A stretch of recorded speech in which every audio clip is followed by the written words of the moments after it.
मेरी दादी कहा करती थी, बेटा साधु संत बड़े अच्छे लोग होते हैं। एक तो वे तुम्हें लोगों की मदद करते हुए दिखेंगे या फिर उन्हें भगवान की लीला समझाते हुए।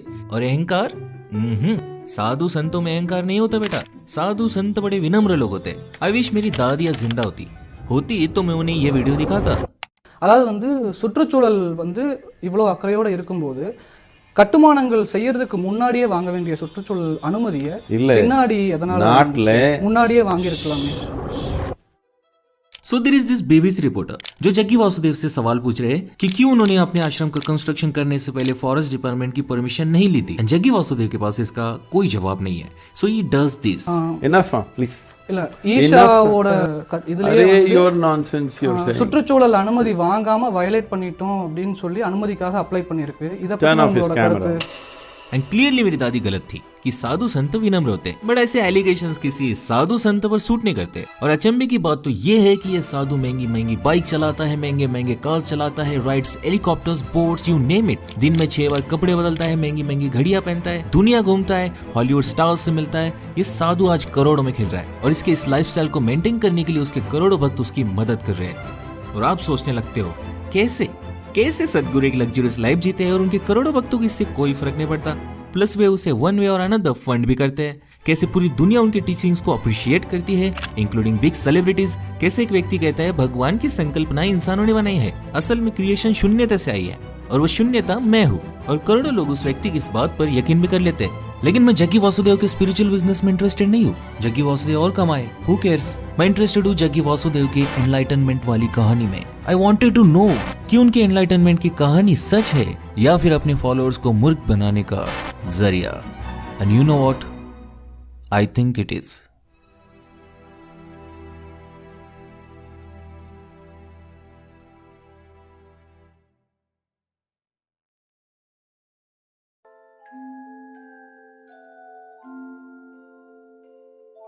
जग्गी जी अपनी किताब में लिखते हैं, एक दोपहर वे चामुंडील के एक पत्थर पर बैठे हुए थे। उनकी आंखें खुली थी पर अचानक उनके साथ कुछ तो होने लगा।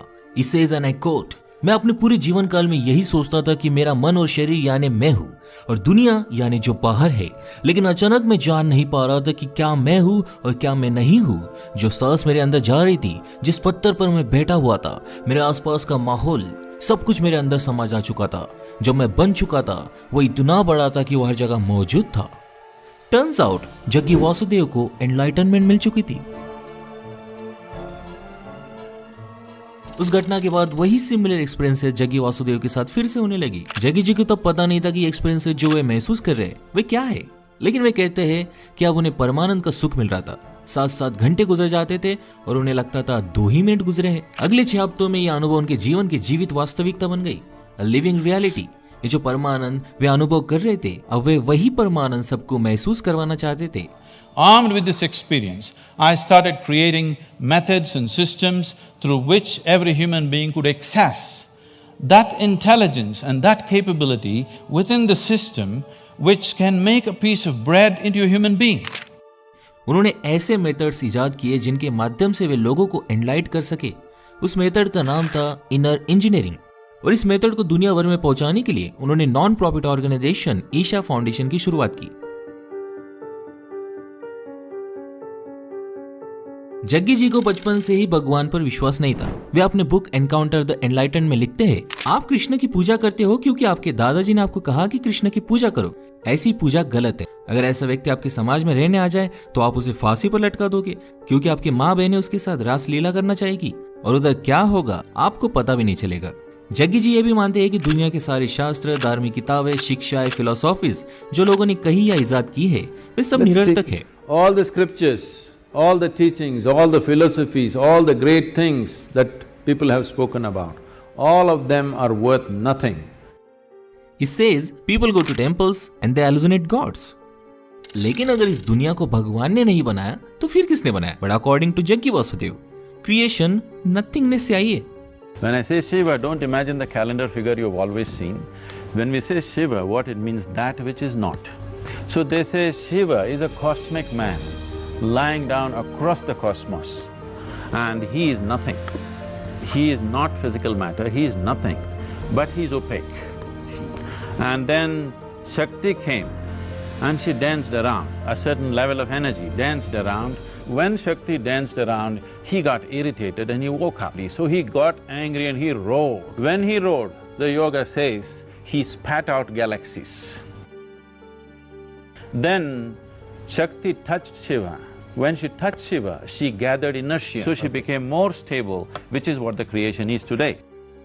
And now if you ask me, Jaggi Vasudev को ये सब कैसे मालूम? देन मैं आपको बता दूं, जब वे चामुंडी हिल्स पर एनलाइट हुए थे तो वे इस नथिंगनेस से जुड़ गए थे। As he said in his books, वे अपनी किताबों में ये भी कहते हैं कि ये उनका चौथा जन्म है। 370 साल पहले वे एक स्नेक चार्मर थे, बिलवा। फिर वे एक योगी के रूप में जन्मे जिसका नाम था शिव योगी। शिव योगी मोक्ष की तलाश में था और एक दिन जब वो मेडिटेशन कर रहा था, वह एक साधु आया, श्री पल्लनी स्वामी। स्वामी जी ने शिव योगी की एनलाइट होने की ख्वाहिश को पहचाना और उसके माथे पर अपनी छड़ी लगा दी और शिव योगी एनलाइट हो गया। लेकिन इसी के साथ शिव योगी के ऐसे सपने का हिस्सा बन गया जो पिछले 15,000 सालों से पूरी नहीं हुई थी। Many thousand years ago, there was a yogi whose name was Sunira, and she took on an impossible project. He wants to build a living Shiva once again, a perfect teacher for the world. So he started building the energy body for that kind, and then he believed that he could build a physical body on top of that and let him loose in the world with a lifespan of a few hundred or thousand years, so that he will transform the whole world by the time his time is done. Sunira ने इस project पर अपनी पूरी जिंदगी काम किया, लेकिन वो असफल रहा और मर गया। लेकिन आने वाले कई सालों में कई महत्वाकांक्षी योगियों ने सुनीरा के इस अधूरे सपने को आगे ले जाना चाहा, लेकिन कोई भी ऐसी एनर्जी बॉडी बनाने में कामयाब नहीं हुआ और कई सदियां गुजर गई। वही सुनीरा के इस प्रोजेक्ट पर कई योगियों ने अनुमान लगाया कि इस एनर्जी बॉडी को इंसानी शरीर में बांधना असंभव है, तो उन योगियों ने ध्यान लिंगम में इस एनर्जी बॉडी को क्रिएट करने की कोशिश की, लेकिन कोई भी सफल नहीं हुआ, क्योंकि भविष्यवाणी लिखित थी। जग्गी वासुदेव के दूसरे जन्म शिव योगी को स्वयं आदि योगी ने एनलाइट किया था। This fabulous crafty man enslaved me for his project. और उन्होंने इस ध्यान लिंगा पर काम करना शुरू किया, लेकिन वे 57 साल की उम्र में चल बसे। जग्गी वासुदेव का फिर एक बार जन्म हुआ एज अ सदगुरु श्री ब्रह्म। श्री ब्रह्म को सुनीरा के सपने के बारे में ऑलरेडी मालूम था और वे ऑलमोस्ट ध्यान लिंगा बनाने में सफल हो ही गए थे, लेकिन ये फुलफिलमेंट फिर से अधूरी रह गई। लेकिन समाधि लेने से पहले उन्होंने अपने अगले जन्म की योजना बना ली थी कि वे किस औरत की कोख में जन्म लेंगे। इवन जो अन्य 2 लोग उन्हें इस कार्य में मदद करने वाले थे, वे भी किन औरतों की कोख में जन्म लेंगे, वे भी जाने से पहले वे नियोजित करके गए थे। और सदगुरु श्री ब्रह्म जी की योजना सही साबित हुई और जग्गी वासुदेव का जन्म हुआ और 2 अन्य लोग जो उन्हें इस कार्य में मदद करने वाले थे, उनका भी नियोजित कोख में जन्म हुआ। एक थी जग्गी वासुदेव की शिष्या जो पिछले जन्म में श्री ब्रह्म जी की शिष्या थी, भारती, और दूसरी थी विजय कुमारी एके विज्जी जो स्वयं जग्गी वासुदेव जी की बीवी थी। अब तीनों ने इस 15,000 साल पुराने कठिन कार्यों को अपने हाथों में लिया। तीनों त्रिकोण आकार बना लेते थे, जिसका एक ही लक्ष्य था कि तीनों की लाइफ एनर्जी से ध्यान लिंगा की 7 ऊर्जा चक्रों को एक्टिवेट किया जाए और आखिरकार ध्यान लिंगा पवित्र हो जाए। लेकिन नियति ने फिर एक बार इस कार्य में बाधा डाल दी और जब ध्यान लिंगा अभिषेक की 95% प्रक्रिया हो चुकी थी और केवल ही के हफ्ते में ध्यान लिंगा एक्टिवेट हो जाता, विजय यानी जग्गी वासुदेव जी की बीवी की डेथ हो गई, जो केवल 31 साल की थी।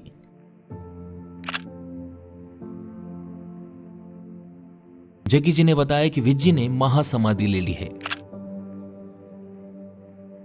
This is a nation where there have been thousands of incidents where people have left their body consciously.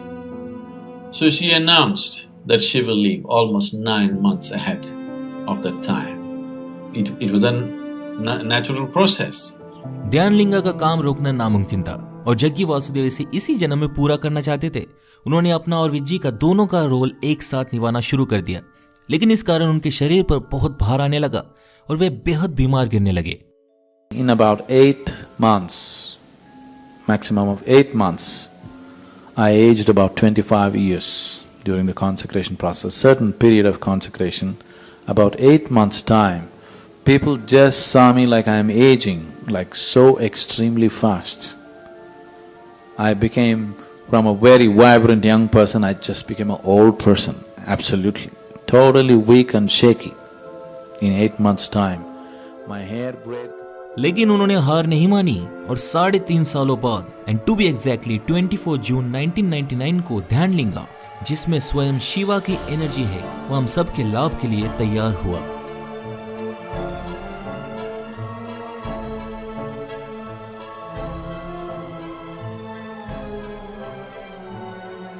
पंद्रह 1000 साल पुरानी भविष्यवाणी पूरी हुई। जी हाँ, इस जगत गुरु को बनाने का सपना देखने वाले सुनीरा ने यह भविष्यवाणी पहले ही कर दी थी कि हजारों सालों बाद एक योगी आएगा जो इस सपने को पूरा करेगा। वे योगी सदगुरु जग्गी वासुदेव थे। लेकिन एक साथ दो लोगों का कार्य अपने ऊपर लेने के बाद उनके शरीर को अनेक रोगों ने घेर लिया था और वैसे भी उन्होंने ध्यानलिंगा बनने के बाद 42 साल की उम्र में अपना शरीर छोड़ देने का निर्धार भी कर लिया था। In 8 months' time, my hair grayed completely, my whole body changed, everything happened. Everybody knew anyway I'm going to die shortly. They knew, because I had told them, I had prepared them for this, I told, this is how much I'm going to live, beyond that it will not be there. लेकिन उनसे प्रेम करने वाले उनके शिष्य including Bharti ने सदगुरु के दाहिने पैर में एक तांबे का पायल चढ़ा दिया, एक अलौकिक धागे के साथ, जो मॉडर्न भाषा में कहूँ तो एक वाईफाई की तरह काम करता है, जो एनर्जीज की लेन देन करता है। सदगुरु के शिष्यों की एनर्जीज सदगुरु के शरीर में इस तांबे के पायल के कारण आती है, जिसने उन्हें आज तक जिंदा रखा है। अगर वे ये तांबे का पायल निकाल दे तो वे मर जाएंगे। This is in many ways keeps me alive, physically alive. Jaggi Vasudev हमेशा से ही सदगुरु थे, बल्कि अपने पिछले के पिछले जन्म शिव योगी के रूप में हुए थे। जब श्री पल्लनी स्वामी जी ने उनके माथे पर छड़ी लगा दी थी, चामुंडी हिल्स पर केवल उन्हें याद आया था कि वे सदगुरु है, वे इस व्याप्त नथिंगनेस से जुड़े हुए हैं और वे उसका हिस्सा है। द मोमेंट उनके माथे पर वो छड़ी लगी, वे सर्वज्ञानी बन गए। क्रिएशन से लेकर big bang theory, planetary motion, Darwin theory of evolution, human psychology, the science, history, technology, mathematics, philosophy, religion, black magic, everything you can imagine of. सदगुरु जग्गी वासुदेव को हर चीज का ज्ञान मिल चुका था। He knows everything. When it comes to life, it doesn't matter what you say, what you think, what you do, what I say will happen. When it comes to life, fundamental life. So I am an authoritarian because I don't listen to anybody. If God comes, I will not listen to him because I know better than him. This sounds absolutely egoistic, stupid, Mike Tyson-like.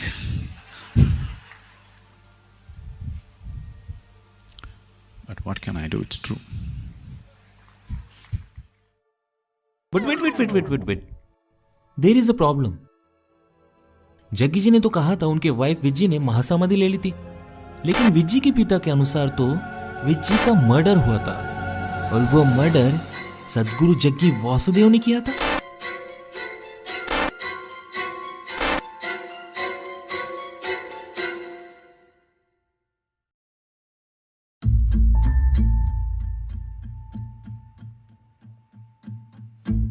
Jaggi जी के अनुसार 31 साल की विजय कुमारी ने 30 जनवरी 1997 को महासमाधि ले ली, लेकिन जग्गी वासुदेव के खुद के ससुर ने यानी विज्जी के पिता ने जग्गी वासुदेव पर उनके बेटी के मर्डर का इल्जाम लगाया और एफआईआर फाइल कर दी।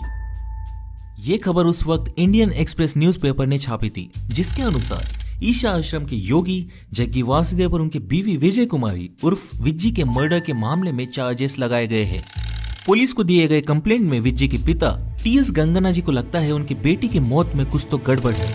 लास्ट टाइम उनकी बेटी उन्हें 15 जून 1996 को मिली थी और 23 जनवरी 1997 को उन्हें जग्गी वासुदेव द्वारा मैसेज मिला कि उनकी बेटी मर चुकी है और गंगना जी के कई बार रिक्वेस्ट करने के बावजूद जग्गी वासुदेव ने विज्जी के लाश को जल्दबाजी में जला दिया। 24 की सुबह गंगना जी के आने से पहले उन्होंने ये भी कहा कि उनकी कम्युनिटी में लाश को जलाने की प्रथा है ही नहीं। जग्गी ने जानबूझकर लाश को जला दिया ताकि सारे सबूत मिट जाए। गंगना मानते हैं कि जग्गी ने अपनी बीवी का मर्डर किया है क्योंकि उनका आश्रम के किसी शिष्य के साथ अफेयर था। गंगना जी के कंप्लेंट के आधार पर केस दर्ज की जा चुकी है, लेकिन पुलिस आश्रम पहुंची तो गॉडमैन जग्गी यूएस से चले गए थे। इन्वेस्टिगेशन जारी है। लेकिन पुलिस के इन्वेस्टिगेशन के अनुसार उन्हें कोई सबूत नहीं मिला क्योंकि बॉडी ऑलरेडी जल चुकी थी। तो पुलिस ने लैक ऑफ एविडेंस के कारण केस को बंद कर दिया और एक फाइनल रिपोर्ट बनाई। लेकिन इस फाइनल रिपोर्ट में उन्होंने विज्जी के पिता टीएस गंगना जी द्वारा बताई गई बातों पर कोई इन्वेस्टिगेशन नहीं की थी। जैसे उन्होंने कहा था जग्गी वासुदेव का आश्रम के किसी लड़की के साथ अफेयर है, लेकिन किसी से भी पूछताछ नहीं की गई। इवन जो लोग वहां समाधि एवं अंतिम संस्कार के वक्त मौजूद थे उनसे भी कोई पूछताछ नहीं की गई। बट थिंक अबाउट इट, आप इन सारी बातों के बारे में लॉजिकली सोचो, क्यों जग्गी वासुदेव ने विज्जी के पिता और उसके 2 बहनों के आने का इंतजार नहीं किया, जबकि उन्होंने जग्गी जी से बार बार रिक्वेस्ट की थी कि उनके आने तक विज्जी का अंतिम संस्कार ना किया जाए। विज्जी के पिता के अनुसार उनकी कम्युनिटी में लाश को दफनाया जाता है, पर जग्गी जी ने लाश को जलाया। और ये तो सबको पता है कि समाधि लिए हुए व्यक्ति को गहरे गड्ढे में दफनाया जाता है। फिर बॉडी को जलाया क्यों गया और अंतिम संस्कार सुबह 4 से 5 बजे के बीच में क्यों की गई थी? इतनी क्या जल्दी थी? और जब उन्होंने साफ कहा है अपनी किताब में कि विज्जी की समाधि के बाद उन्हें 2 लोगों की एनर्जी खुद क्रिएट करनी पड़ी थी और इसी कारण वे भयानक पीड़ा से गुजर रहे थे। उन्हें तो बोलना तक नहीं आता था, लेकिन जब पुलिस तहकीकात करने आती है वे तभी यूएस से लेक्चर देने कैसे चले जाते हैं। जग्गी जी अपनी किताब में लिखते हैं कि विज्जी यानी उनकी बीवी ने उन्हें समाधि के 9 महीने पहले ही समाधि लेने की इच्छा जाहिर की थी। फिर विज्जी ने 1 महीने पहले ही कैसे समाधि ले ली? वो 1 हफ्ता रुक भी सकती थी क्योंकि ध्यान लिंगा बनने में 1 हफ्ता ही बचा था। और विज्जी अगर समाधि लेने वाली थी तो उसने अपने माँ बाप बहनों को क्यों नहीं बताया था कि वो समाधि लेने वाली है, जबकि वो उन्हें मिलने भी गई थी। जग्गी वासुदेव अपने बुक मिस्टिक्स म्यूजिक में खुद लिखते हैं कि विज्जी अकम्प्लिश्ड यानी कुशल योगी नहीं थी, मतलब उन्होंने कभी पतंजलि योगा सूत्र भी नहीं पढ़े होंगे। अब जो मोक्ष पाने के लिए महान साधु 50-50 साल साधना मेडिटेट करते हैं, वो एक साधारण बैंक एम्प्लॉय कैसे पा लेती है? जग्गी वासुदेव इवन ये भी कहते हैं कि विज्जी ने जग्गी को कभी अपना गुरु माना ही नहीं और ना ही उन्हें जग्गी की ये लाइफस्टाइल पसंद थी। वो तो ध्यान लिंगा का हिस्सा भी नहीं बनना चाहती थी। विज्जी को इवन जग्गी जी और भारती की बढ़ते हुए नजदीकियों से दिक्कत भी थी। अब जो औरत एक साधारण जीवन व्यतीत करना चाहती थी, जिसके अपने पति के अन्य शिष्यों से बढ़ रहे नजदीकियों से दिक्कत हो रही थी, जिसकी बेटी केवल 7 साल की थी, वो समाधि क्यों लेगी वाला? These are just doubts I had in Sadhguru story of Vijji's death. हम उन पर कोई एलिगेशंस नहीं लगा रहे, वो हमारा काम है ही नहीं। उन्हीं की किताब में लिखा गया है कि ध्यानलिंगा अभिषेक की प्रक्रिया विज्जी की उपस्थिति में खत्म हो जाती, लेकिन जग्गी जी की शिष्या भारती को अपने बच्चे के एनुअल फंक्शन में जाना था।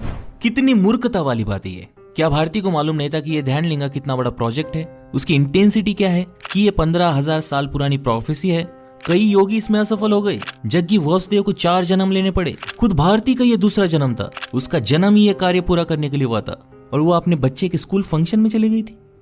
रियली आई वंडर, 15,000 साल पुरानी प्रोफेसी, जग्गी जी के 4 जन्म, और उनके पास ऑप्शन था कि वे स्पेशल लोगों को स्पेशल कोक में पैदा कर सकते हैं। देन उन्होंने 2 मामूली लड़कियों को क्यों चुना इतने बड़े कार्य के लिए? इतने बड़े कार्य के लिए तो किसी अकम्प्लिश्ड योगी को चुनना चाहिए था। ये सारी कहानियां, ये सारे फैक्ट्स किसी दंत कथा जैसे नहीं लगती जो किसी 6 साल के बच्चे ने लिखी हो। जग्गी जी ने खुद कहा है कि ध्यानलिंगा के अभिषेक प्रक्रिया के बाद वे बीमार गिर गए थे और उन्होंने अपने एंकल बोन को खुद अपनी शक्तियों से ठीक किया था। इवन अपना अस्थमा भी 1 घंटे में ठीक कर दिया था। In a field hockey game, I fractured my left ankle. I was in excruciating pain, and by then I had also become a chronic asthmatic, and I had a very severe bout of asthma. I sat down with my eyes closed for about little more than an hour. When I came out, my asthma left me, never to come back again. And above all, my fractured leg was perfectly okay in little more than an hour's time. लेकिन इस interview में वे ये कहते हैं, So 3 years ago, it so happened, I was playing soccer with the kids and I tore my left knee. Then the only damn game I can play is golf. साक्षात भगवान अपनी नी bone ठीक नहीं कर पा रहा और दुनिया भर में अस्थमा के आज 262 मिलियन पेशेंट्स है। अगर जग्गी जी के पास इसका इलाज है तो वे इलाज सबको दे क्यों नहीं रहे? राइट? अगर जग्गी वासुदेव ने पहले ही प्लान किया था कि ध्यानलिंगा अभिषेक के बाद वे 42 साल की उम्र में अपना शरीर छोड़ देंगे, तो उन्होंने शादी क्यों की थी और अपने बेटी को जन्म ही क्यों दिया था, जबकि उन्हें पता था कि उनके मरने के बाद उनकी बीवी विधवा हो जाएगी और उनकी बेटी अनाथ।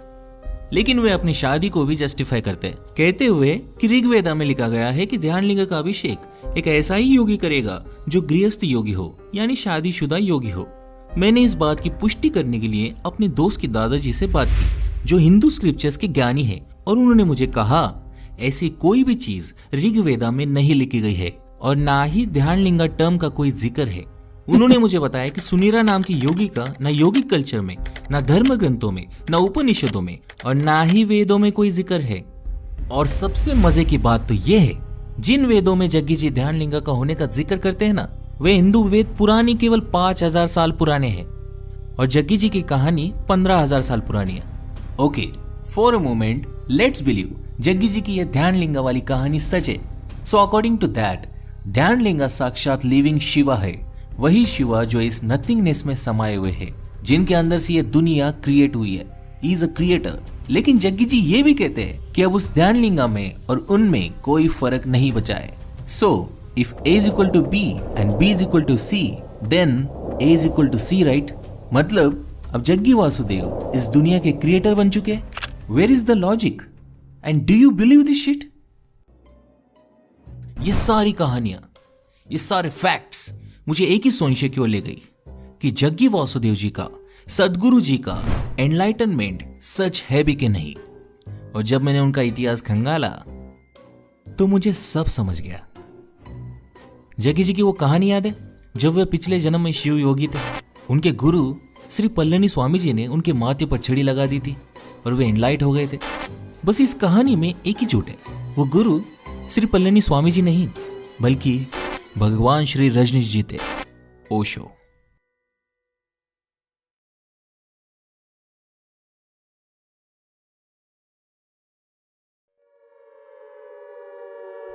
सो 70 के दशक में अमेरिका में गरीबी, वॉर, रेशियल भेदभाव के कारण लोगों का ट्रेडिशनल रिलीजन्स पर से विश्वास उठ चुका था और तब अनेक स्पिरिचुअल लीडर्स ने इन वल्नरेबल लोगों को अपनी स्पिरिचुअलिटी प्रीच करना शुरू कर दिया। इन सारे स्पिरिचुअल गुरुज में दो चीजें बड़ी कॉमन थी।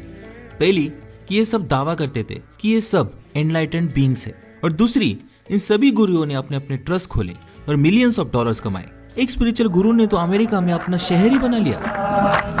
In the northern part of Oregon, there used to be a little town called Antelope. Yesterday, the voters in Antelope decided to change the town's name to Rajneesh. It is a political victory for followers of the Indian guru, Bhagwan Sri Rajneesh. Change has been coming, and today, Antelope awoke to a red dawn. Osho की ख्याति पूरे दुनिया में फैल गई थी और ओशो के इस ट्रैक रिकॉर्ड के नोट्स इंडिया में बैठा एक व्यक्ति ले रहा था, जग्गी वासुदेव। और उसे आइडिया आया कि क्यों ना मैं भी एक स्पिरिचुअल गुरु बन जाऊं। It is easy and it can make you rich. Jaggi Vasudev privileged family से आते थे और उनका पोल्ट्री फार्म का बिजनेस भी था। जग्गी जी अनेक बार दावा कर चुके हैं कि उन्हें 12 साल की उम्र से योगा और मेडिटेशन की नॉलेज थी और उनका आज मेन प्रोडक्ट भी उसी के अराउंड रिवॉल्व करता है, विच इज इनर इंजीनियरिंग और ईशा योगा। लेकिन सच तो यह है कि जग्गी जी 1984 में ऋषि प्रभाकर से सिद्ध समाधि योगा सीखने गए थे। न्यूज लॉन्ड्री को आंध्र प्रदेश बेस्ड एक योगा टीचर ने बताया कि जग्गी वासुदेव और वे गोमतागिरी मैसूर में ऋषि प्रभाकर से सिद्ध समाधि योगा सीखते थे और जग्गी ने ऋषि प्रभाकर को 1984 में ज्वाइन किया था, जहां वो अपने बीवी से भी मिले थे। उनका इसके पहले योगा से कोई भी नाता नहीं था। ऋषि प्रभाकर ने जग्गी जी को कोयम्बतूर में अपना सेंटर खोलने के लिए भेजा था, लेकिन जग्गी जी ने सिद्ध समाधि योगा को रीपैकेज करके उसका नाम ईशा योगा रख दिया और अपना खुद का सेंटर खोल लिया। And the rest is history. You would think इतना काफी है उनकी फर्जीगिरी साबित करने के लिए, बट हमारे पास और भी सबूत है। But let me tell you, इन स्पिरिचुअल गुरुज का मेन प्रोडक्ट योगा या मेडिटेशन नहीं होता, बल्कि एनलाइटनमेंट होती है। ये लोगों को एनलाइटनमेंट भेजते हैं। जग्गी ये बखूबी जानते थे और उन्होंने भी अपनी एनलाइटनमेंट की, अपनी सर्वज्ञानी होने की स्टोरी बनाई। लेकिन जग्गी वासुदेव ने ओशो की पूरी नकल कर ली, और नकल कितनी भी अलग हो, समझ तो आ ही जाती है। लाइक जग्गी जी दावा करते हैं कि उन्होंने कोई वेदास या स्क्रिप्चर्स नहीं पढ़े और ना ही कोई philosophies. I have neither read the Gita, nor the Vedas, nor the Upanishads, nor even the Yoga Sutra. Because उन्होंने ये स्क्रिप्चर्स डायरेक्टली नहीं पढ़ी है, उन्होंने ये स्क्रिप्चर्स ओशो की किताबों के माध्यम से पढ़ी है। मोस्टली वो जो कहते हैं वो अधिकांश ओशो की कोट्स, ओपिनियंस, एनेक्डोट्स के रिपीटेशंस होते हैं, even choices of words. you clearly disturb people who see those sort of statements as profound, profane. I love to disturb people. A guru is somebody who disturbs the fundamental aspects in you.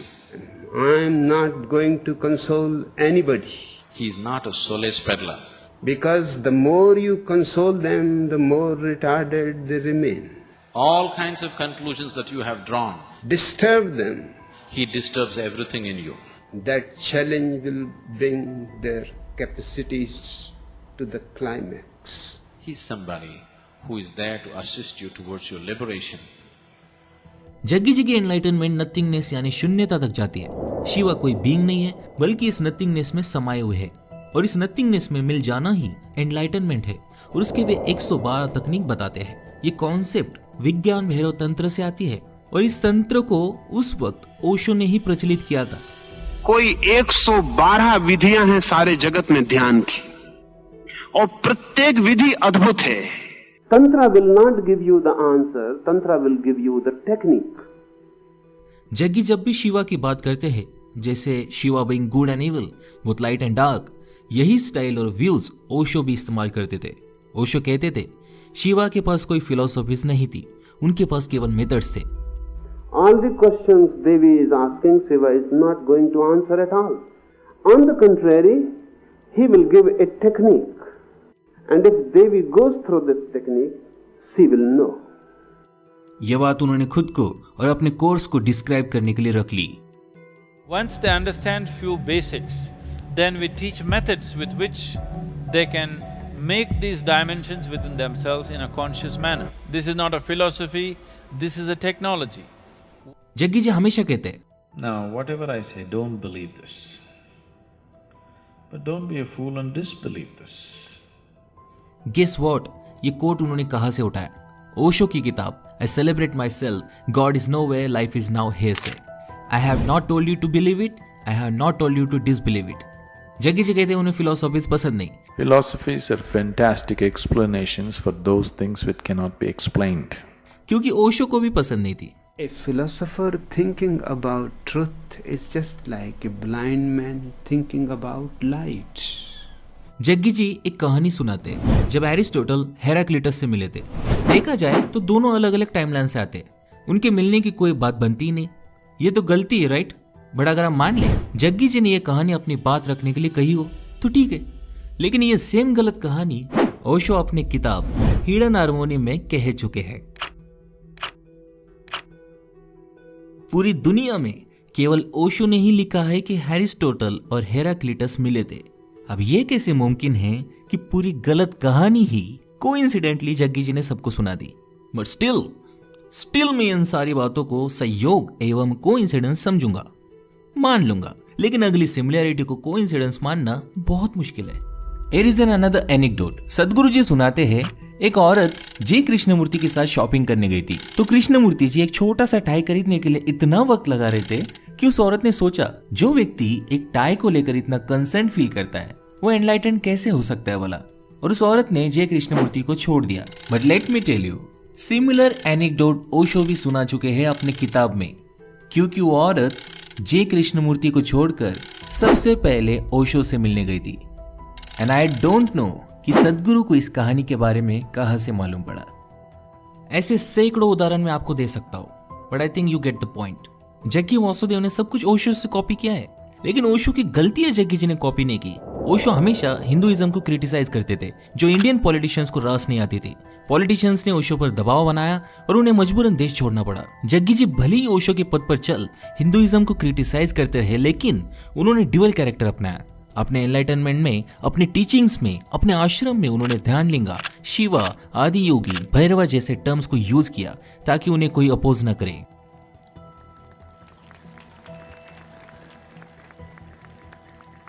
अब हालांकि spirituality और religion का कोई नाता नहीं होता, लेकिन जग्गी वासुदेव ने साइंस, हिंदुइज्म और स्पिरिचुअलिटी इन तीनों का मिश्रण बनाया है अपनी एनलाइटनमेंट की कहानी बनाने के लिए। बिकॉज जग्गी जी जानते हैं कि इस देश में अपना स्पिरिचुअल बिजनेस चलाना है तो इन बाबाओं की तकनीकी इस्तेमाल करना आवश्यक है। बस सत्य साईं बाबा हाथ की सफाई से चमत्कार दिखाते थे और जग्गी वासुदेव कोबरा का जहर पीकर चमत्कार दिखाते हैं।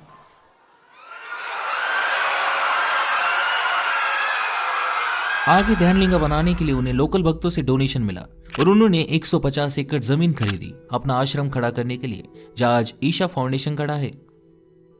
इन न्यू ओशो के डाउनफॉल में पॉलिटिशियंस का बड़ा हाथ रहा, तो उन्होंने पॉलिटिशियंस के साथ अच्छे संबंध बनाने के लिए न्यूट्रल इनिशिएटिव्स को इन हैंड लिया।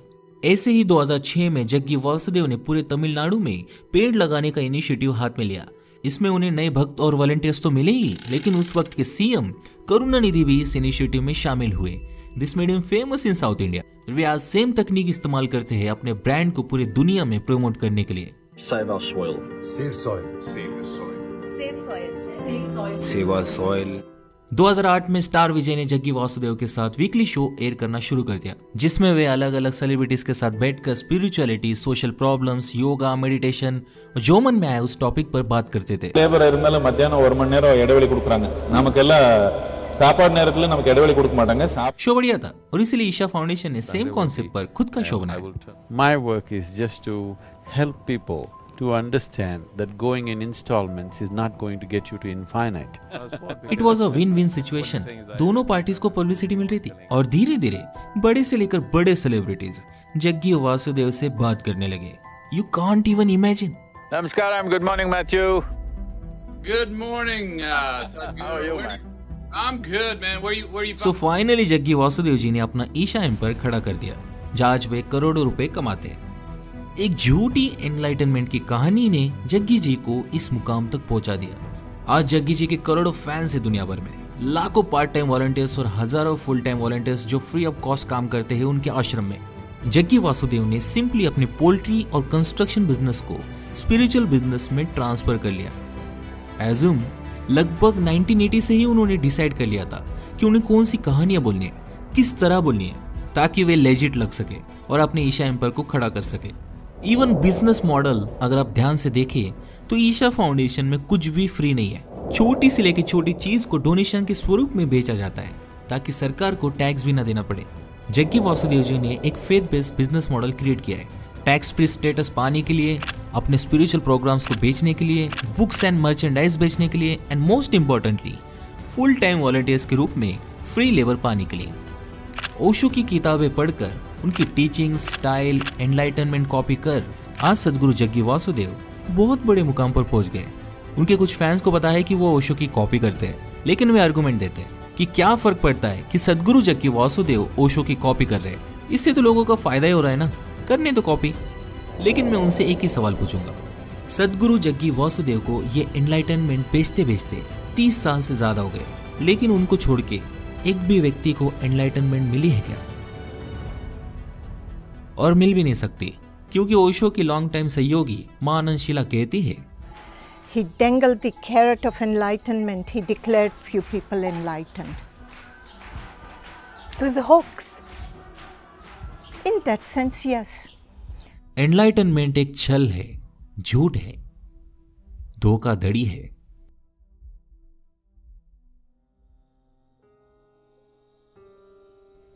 टू बी ऑनेस्ट, लोगों को ब्रेन वॉश करना बहुत आसान होता है, इतिहास गवाह है।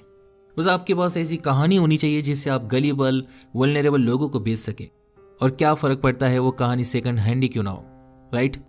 एंड मुझे कोई दिक्कत नहीं है कि लोग अपने आप को जग्गी वासुदेव के पास सरेंडर कर रहे हैं। अगर आपको मदद हो रही है देन प्लीज आप जाइए, लेकिन इतना जरूर याद रखिए, आश्रम में आपको एक कोर्स के बाद दूसरा कोर्स खरीदने के लिए ब्रेन वॉश किया जा सकता है, और आखिर में आपको अपनी रियल लाइफ छोड़कर आश्रम में संन्यास लेने कहा जा सकता है, जबकि जग्गी वासुदेव खुद एक लग्जरियस लाइफ जीते और उनकी बेटी शादीशुदा है। आज कई पेरेंट्स अपने बेटे बेटियों को पाने के लिए मदद की गुहार लगा रहे हैं। First doctor, marriage and divorce, and then another one marriage, you know, and then take some jewels. Isha yoga, Isha yoga, Isha yoga, and he settled. लेकिन उनकी कोई नहीं सुन रहा, उनके बच्चे ब्रेन वॉश हो चुके हैं। Namaskaram. I'm Mayu from Isha Yoga Center. Mamati. This is regarding the allegation that our parents have given that we are staying here against our wishes and we've been forced to stay here. I would like to clarify that I'm here out of my own wish and my interest. I'm here because this is the only thing that would give me fulfillment and happiness. And I chose this out of my own will and nobody has forced me or compelled me to stay here. मुझे कोई दिक्कत नहीं कि लोग Isha foundation में जाकर महंगे महंगे कोर्सेज खरीदते हैं, आश्रम में वक्त बिताते हैं, लेकिन तकलीफ तो गरीब को हो रही है ना। मुझे कोई दिक्कत नहीं कि यूथ जग्गी वासुदेव को पसंद करती है, लेकिन जग्गी वासुदेव का विजडम आपको मूर्ख बना सकता है। That I'm sure. If a woman delivers a male child, the quality of the milk that she produces is in a certain way. If she delivers a female child, the quality of the milk is totally different. If she delivers twins, one male and one female, one breast will ooze certain type of milk, another breast will ooze another kind of milk. This is the level of intelligence invested in this body. बात तो यह है कि लोगों ने अपनी life जीना ही छोड़ दिया है और अब वे इस एनलाइटनमेंट के पीछे भाग रहे हैं जो हेवनली साउंड करता है। एंड टू बी ऑनेस्ट 99% लोगों को मालूम भी नहीं है कि ये एनलाइटनमेंट है क्या। बस ये लोग भेड़ चाल का हिस्सा बन रहे हैं। भेड़ चाल का हिस्सा ना बने, हर चीज को क्वेश्चन करें। एंड आई नो हम इस समाज और परिवार के लूप में फंस चुके हैं, लेकिन अगर आप इससे थोड़ा बाहर झांक कर देखोगे तो जिंदगी बहुत खूबसूरत है। Life is beautiful. जिंदगी से बड़ा फ्रेशियस गिफ्ट और क्या हो सकता है। पहले इसे तो ढंग से जीने की कोशिश कर लो, फिर एनलाइटनमेंट की सोचेंगे। यस और नो?